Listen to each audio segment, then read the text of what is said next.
बिस्मिल्लाहिर्रहमानिर्रहीम। शुरू अल्लाह के बबरकत नाम से जो बड़ा मेहरबान और नहायत रहम करने वाला है। सुनने और देखने वालों को अस्सलाम वालेकुम। उम्मीद करती हूँ कि आप सब लोग खैरियत से होंगे। आज की इस वीडियो में हज़रत आयशा सिद्दीक़ा रज़ी अल्लाह ताला अन्हा के आंसुओं का एक वाक़या बयान होगा। हज़रत आयशा रज़ी अल्लाह ताला अन्हा फरमाती हैं कि रसूल सल्लल्लाहु अलैहि वसल्लम की आदत मुबारका थी कि जब वो सफ़र में जाते तो अपने बीवियों के नाम का कुर्रा फरमाते और जिसका नाम निकलता फिर इसे अपने साथ लेकर जाते। चनाचा एक गज़वे के मौका पर मेरा नाम निकला। ये वाक़या पर्दे की आयतें उतरने के बाद का है।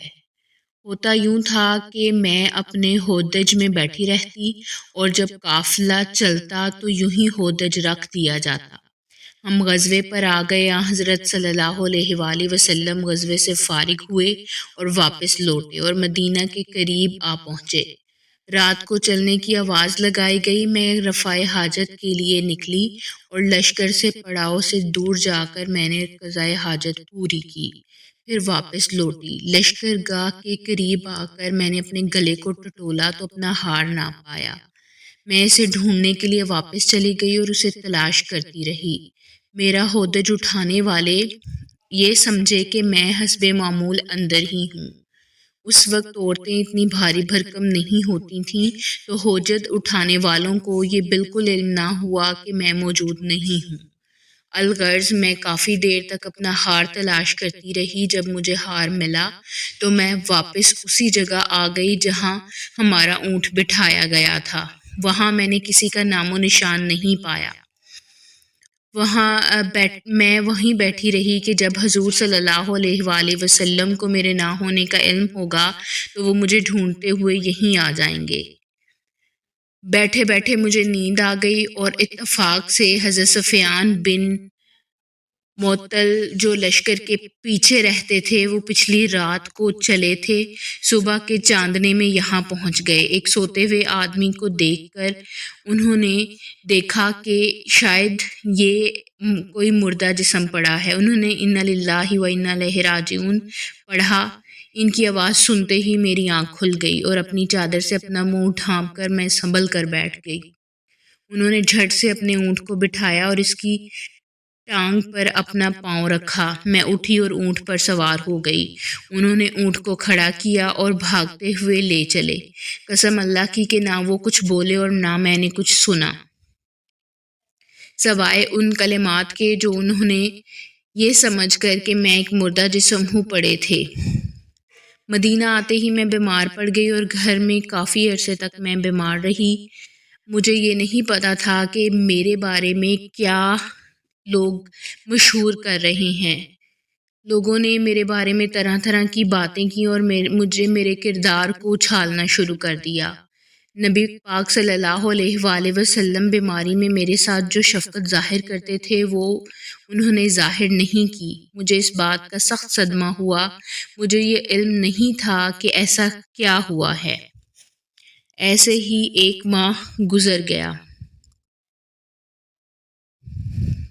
फिर मैं अमूमन जब एक दिन हज़रत उम्मे मस्ताह जो मेरी रिश्ते में खाला लगती थी उनके साथ रफ़ाए हाजत के लिए गई तो रास्ते में उनका पाँव मेरे दुपट्टे में अटक गया तो उनके ज़ुबान से ये निकला, ताइस मस्ता गारित हो मस्ता। मुझे बुरा लगा। मैंने कहा, तुमने बुरा कलमा कहा है, तौबा करो, तुम गाली देती हो। उसने कहा, भोली बीबी, आपको नहीं मालूम कि ये भी उन लोगों में से है जो आपको बदनाम करता फिर रहा है। फिर मैंने उससे कहा कि मुझे पूरी दास्तान बताओ। जब उसने बताया कि बहतान बाजों ने तमाम कारस्तानियाँ मुझे सुनाई, मेरे तो हाथों के तोते उड़ गए। रंजो कम का पहाड़ मुझ पर टूट पड़ा। मुझे ये इल्म नहीं था कि मेरे बारे में क्या क्या मशहूर किया जा रहा है। इतने में रसूल सल्लल्लाहु अलैहि वसल्लम मेरे पास तशरीफ़ लाए और सलाम किया और दरियाफ़्त किया कि मेरा क्या हाल है। मैंने कहा कि अगर आप इजाज़त दें तो मैं अपनी वालदा के घर जाना चाहती हूँ। नबी पाक ने इजाज़त दे दी।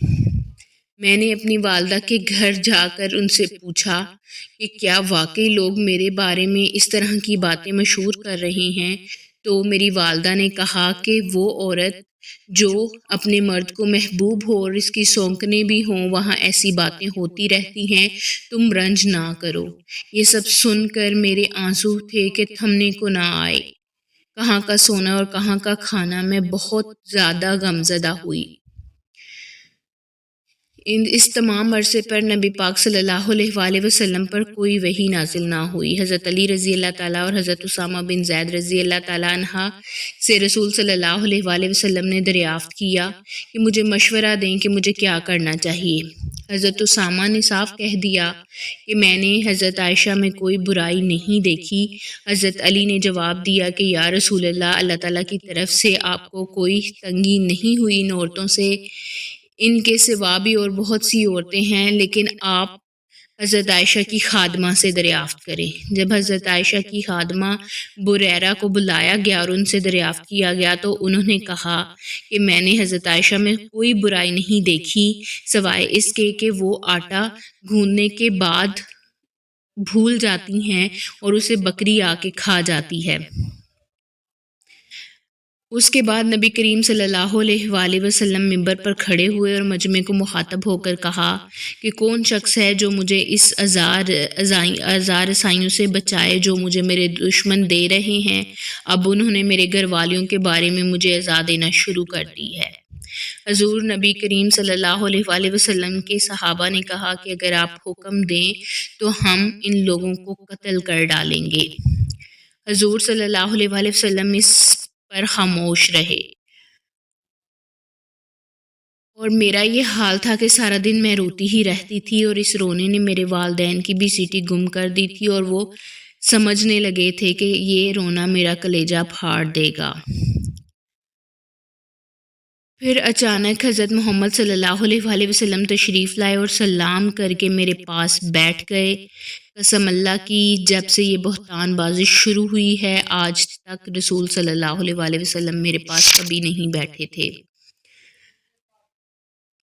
آپ نے بیٹھتے ہی اول تو تشہد پڑھا، پھر اما بعد پڑھ کر فرمایا، اے عائشہ، تیری نسبت مجھے یہ خبر پہنچی، اگر تو واقعی پاک دامن ہے تو اللہ تعالیٰ سے استغفار کر اور توبہ کر۔ بندہ جب گناہ کر کے اپنے گناہ کا اقرار کرتا ہے اور اللہ کی طرف جھکتا ہے تو اللہ تعالیٰ اسے معاف فرما دیتا ہے۔ اتنے میں نے اپنی ماں کی طرف دیکھا کہ آپ میری طرف سے نبی پاک صلی اللہ علیہ وسلم کو جواب دے۔ انہوں نے کوئی جواب نہیں دیا۔ پھر میں نے اپنے والد کی طرف دیکھا، انہوں نے بھی کوئی جواب نہیں دیا۔ میری عمر اتنی زیادہ تو نہیں تھی، نہ ہی مجھے قرآن پاک حفظ تھا، لیکن میں نے کہا نبی پاک صلی اللہ علیہ وسلم سے کہ اگر میں یہ کہہ دوں کہ میرا اس میں کوئی گناہ نہیں ہے تو آپ اس چیز کو نہیں مانیں گے، لیکن اگر میں کہوں کہ میں گناہ گار ہوں اور میں معافی چاہتی ہوں تو آپ شاید اس بات کو مان لیں گے۔ یہ کہہ کر میں بستر پر لیٹ گئی۔ مجھے یقین تھا کہ میں پاک دامن ہوں، اللہ تعالیٰ میری مدد ضرور کریں گے، لیکن مجھے یہ معلوم نہیں تھا کہ اللہ تعالیٰ میرے بارے میں آیات نازل فرمائیں گے۔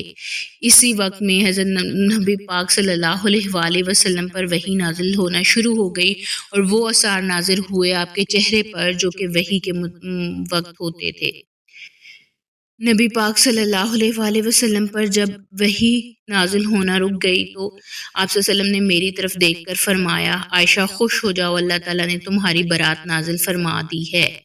اسی وقت میری والدہ نے فرمایا کہ بچی حضور صلی اللہ علیہ وسلم کے سامنے کھڑی ہو جا۔ میں نے جواب دیا، میں کھڑی نہیں ہوں گی سوائے اللہ تعالیٰ کے سامنے، اور اسی کی تعریف کروں گی جس نے میری پاکیزگی کو ظاہر کیا ہے، اور میں اسی کا شکر ادا کروں گی۔